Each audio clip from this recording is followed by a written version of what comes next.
سلام ستړي مشئ. په تیرو شلو کلونو کې افغانۍ نن د ډالر پر وړاندې تر ټولو ټیټ ارزښت ته راغلی. کابل کې د صرافۍ ستر مرکز شهزاده سرای د معلوماتو پر بنسټ نن ورځ کابل کې یو امریکایي ډالر 94 او ځینو برخو کې 95 افغانۍ ارزښت ته لوړ شوی دی.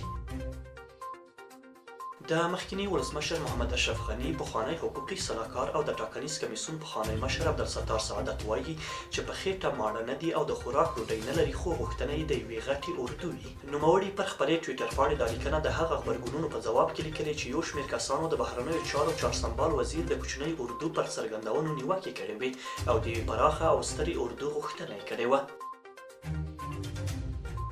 تېره ورځ کابل ښار لویدیځه برخه مهتاب کلانیمي سیمه کې په یو تومیس موټر کې چاودنې یو کس وژلی او 2 تنه نور ټپیان دي.